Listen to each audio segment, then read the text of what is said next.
Hi there, and welcome to My.Na Cars. My name is Johan Kutsia, and today we find ourselves in Walfish Bay for the experiential of the new D-Max and MUX. So in last week's episode, we attended the launch at the Moon Valley Village that Ours Motors set up. Absolutely stunning event, and really got to see how exciting and excited Isuzu and Ours Motors are to launch these new vehicles in the local market. But today we are actually going out to the dunes and getting a first-hand feel for these wonderful machines. Boom, stay tuned, and yeah, should be fun.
Okay, ladies and gents, can I just have your attention for a second?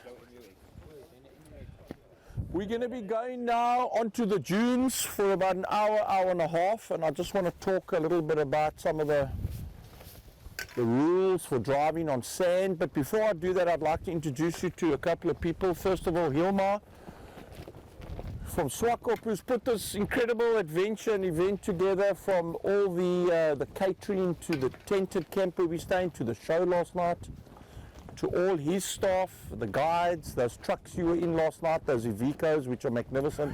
It's all his. So Hilma, thanks very, very much for all your info and your knowledge, and as the day goes on, he will be sharing some of his knowledge with us.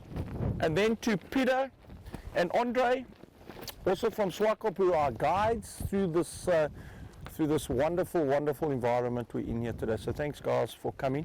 So I'd just like to spend 5 minutes, just some of the rules of driving on sand. And these, as you know, are the biggest sand dunes in the world. So the first thing is tire pressure. There's 5 fundamentals to driving on sand. The first one is tire pressure, which we've reduced in the Walvis area. And what we're doing by dropping the tires, we're actually lengthening the footprint. We're not widening it as some people think. Yes, you get more flex on the tires now, but we've actually lengthened the footprint. So we're down at 1 bar at the moment, which will be 100% to be able to get through the dunes. But always keep in mind that it's very soft now, so try keep the turning to a minimum. The second rule for sand is the ratio we're using. Remember, these are 4-wheel drives. They've got 2H, they've got 4H, they've got 4-low. We're going to be running in the 4H mode. Means that we're in 4-wheel drive, but it allows us to maintain speeds. Our vehicles, we can select 2H to 4H on the go. We don't have to stop. It's called shift on the fly. And Isuzu over the years has been a leader in many things. First double cab to come out in 1992 was an Isuzu. First production vehicle with a diff lock in those days. It was a cable operated diff lock. First turbo diesel production vehicle with the 280s. And the shift on the fly is one of our innovations. So that's the second thing, tire pressure and ratio. We're going to be running the 4H ratio.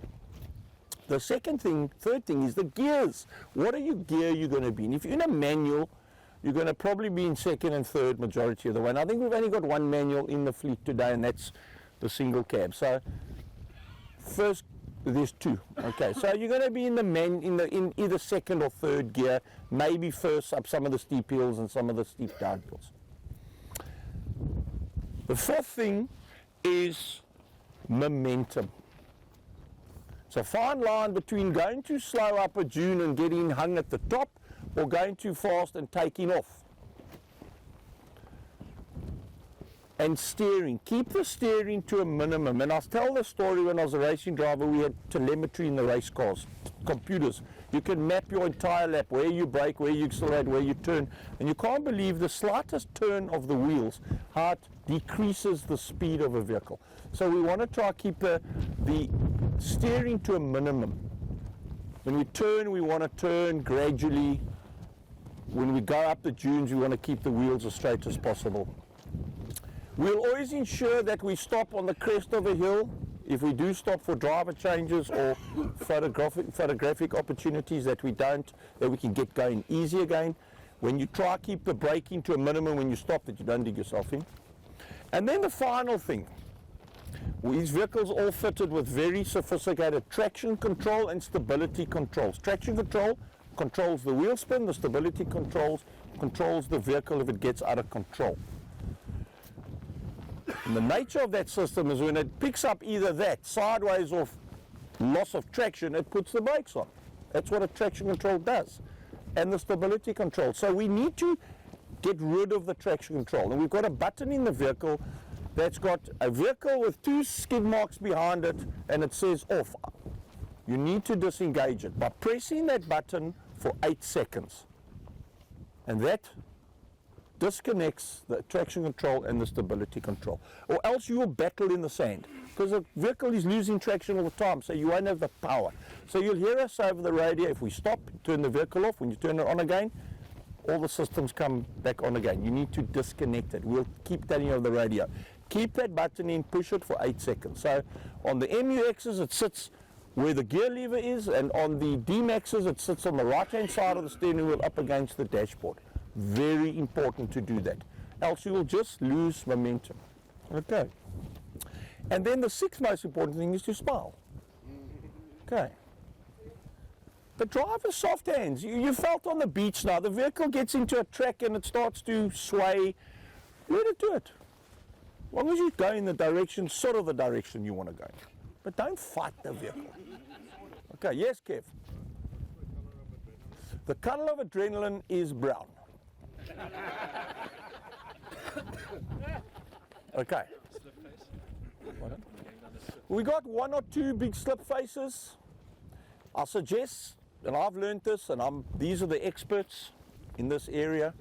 I find with my sunglasses on, I sometimes can't see some of the hidden dangers in the dunes. If you take your sunglasses off, you can actually see them a little bit better.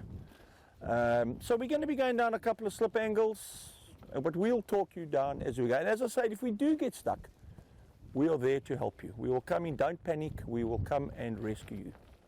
Okay, so for every time you get stuck today, tonight there will be a yoga master.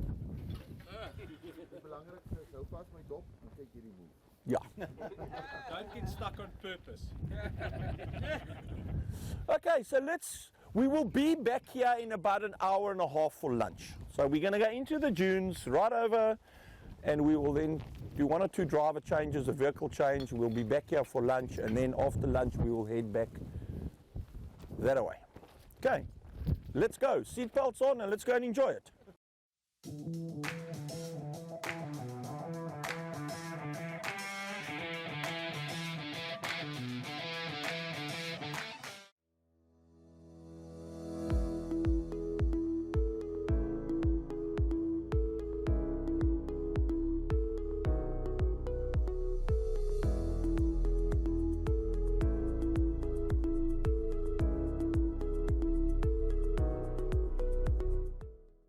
No, but we're having such a super fun time with the Isuzu Driving Academy, and yeah, so we're in the dunes just outside Wafish Bay, having a great time. A fleet of MUXs. We have the D-Max range, super cool, and I mean this vehicle is just absolutely beautiful. Onyx, of course, top of the range, luxurious and very capable. What are some of the key features of this vehicle? Well, the most important, I think, for the Onyx is the safety systems that it's got. The radar system, it's called the ADAS system, gives you distance braking control, lane changing. It gives you radar sensors right to the side of the vehicle. Yeah. For oncoming cars in your blind spot, then it tells you in the mirror. It's got lights flashing up in the mirrors, and it's got this speed control system where you can set it up to 3 different settings for keeping the distance in the vehicle in front of you, whereby it will brake by itself if you get too close and you don't do the braking, and it'll control the speed, and as you overtake it'll accelerate by itself again. You have to put on your indicators. If you don't, then the steering causes a vibration pushing you back into your lane, thinking that maybe you've fallen asleep or you're not concentrating on the road, so it does that driving for you. So I think the safety features is the most important of this whole new vehicle. Absolutely.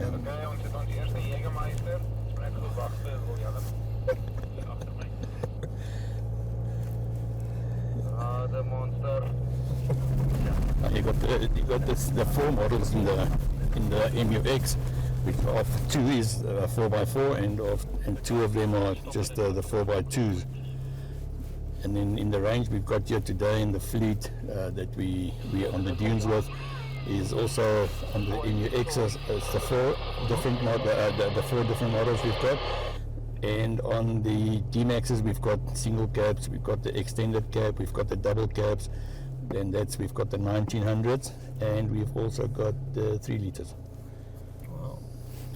Now, a very comprehensive range, and I think, it will suit every segment of the market. So guys wanting the workhorses, people who are looking at more fuel economy, and then of course, people who need the power for obviously a bit of leisure. Yes, absolutely. I think. And I must say the ride in the Onyx has been phenomenal. I mean, we were traveling on gravel roads. As soon as we switched onto tarmac, I mean, there was no real, tangible. To feel that there's a difference, not at all, not at all. It's so smooth. Yeah. It's very, very smooth. And now in the dunes, still super comfortable. I mean, and those safety features, I mean, give you a lot of peace of mind. So It's a whole new driving style. yeah. Yeah. Okay, kom ons wak so 'n bietjie. Just cross the top.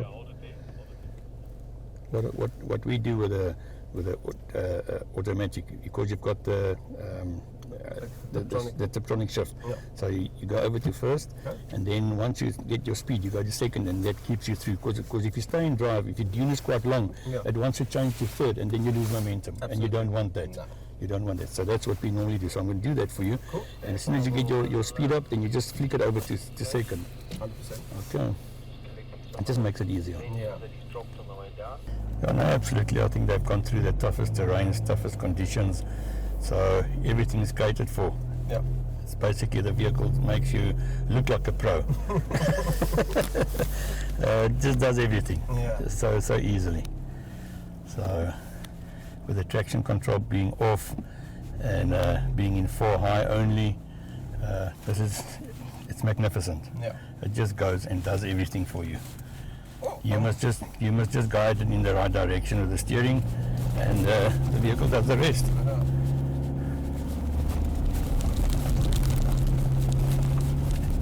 That's one of the unfortunate things of being behind in the convoy, that you get the sand dunes causing the corrugated effect, Yeah. and then you bounce a bit. That's part of the fun. Yeah. It's still comfortable inside the vehicle. It's still. Yeah. No. It's not that that you need a kidney belt. Yeah.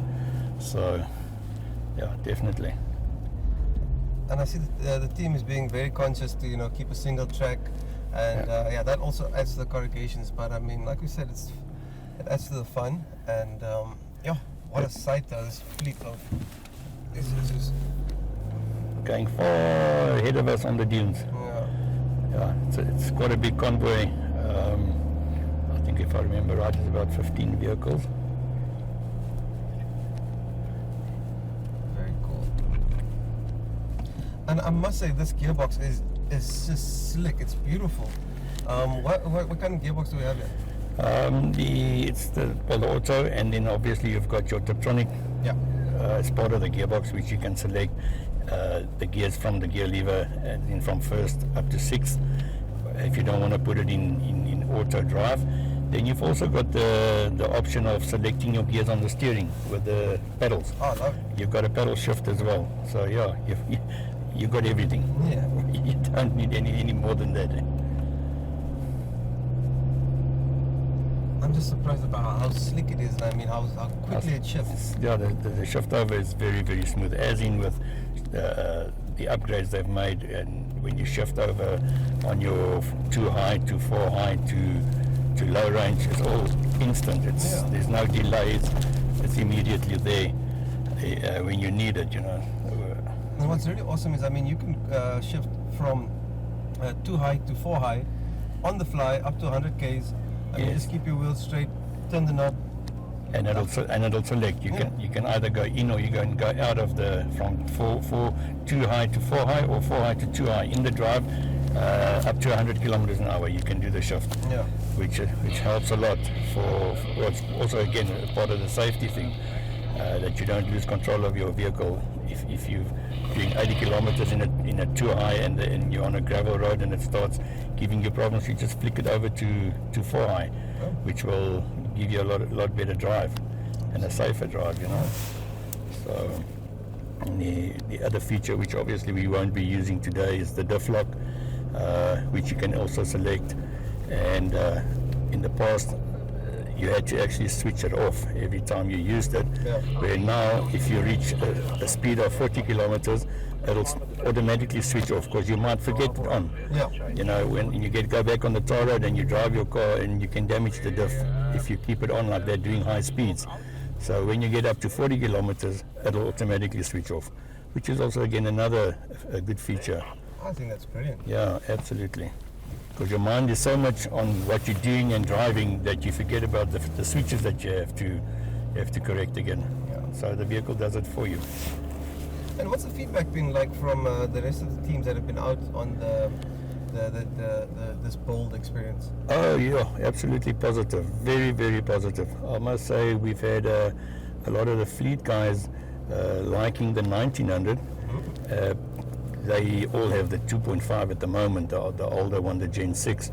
And after driving the new 1900 with all its upgrades and that, they are absolutely ecstatic. They want to change their fleets, it sounds like, from the 2.5 to the 1900. A lot more fuel economy, the economy on the fuel is a lot better. Yep. It's completely a different system, engine-wise, turbo-wise. So yeah, for them it will be the ideal thing. If you look at what you're going to save over the long run, Yeah. you know, that's what they want, and that's where the money, when money talks. So yeah, the 1900 has been very, very popular, but everybody absolutely ecstatic. Especially with the pain at the pump that we're experiencing right now. Oh yes, absolutely, definitely. There you want to save every cent. Rand per kilometer is what talks. Yep. Yeah, definitely. I mean, the cost of living is tough, but the cost of doing business, I can imagine it's no.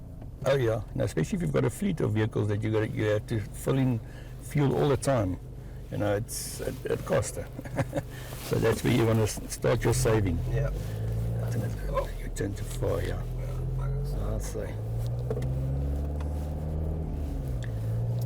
Now, Kevin, thank you so much, and it's really been an amazing experience. We can't wait to see what you guys have in store for us later on, because I mean, so far it's been an absolute jam. That's great. I'm glad you guys enjoy it. Enjoy the vehicles, because it's really the best of the best. Yeah. Definitely. Boom. We'll be back after the break.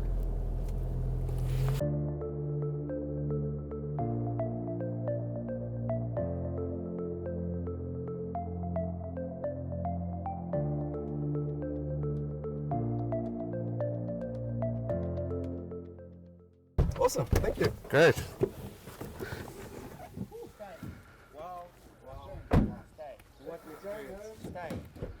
Thank you. Now by Mr. Kevin Foucher. He is the executive for? For planning and program management. Excellent. And I understand you and your team of engineers had your hands full, creating or helping to make this vehicle fit for Africa, and I mean to be a winner in Africa. Tell us about some of the enhancements that we've seen in this new generation. Correct, thank you, Jochi. So as you've experienced today, I mean, we've had a lot of off-road driving. The vehicle's been adapted for African conditions, all the off-road conditions that we have in Africa. Suspension has been changed. It's been adapted just for South Africa. We've made sheet metal changes to beef up the body of the vehicle. Within the actual structure of the chassis, there's been a lot of changes done by Isuzu to ensure that the torsion rigidity of the vehicle is up to scratch, as I said, for the African conditions. So a lot of good work has been done. Absolutely, and we got to experience that today. It has been a phenomenal experience, and I mean, not only from a mechanical point of view, but the aesthetics are amazing and the practicality is out of this world. Great, thank you, Jochi. So kudos to yourself and the team, and we look forward to seeing you again. Lovely, thank you. Thanks very much. Awesome. And there you have it, ladies and gentlemen. That was the Isuzu Bold experience. What amazing vehicles, amazing scenery, and amazing people. Do make a point of visiting your closest Hours Motors to see these vehicles in the flesh, because really they are something special. We'll see you next time. That's been My.Na Cars, powered by Vivo Energy Namibia, the local license for shop.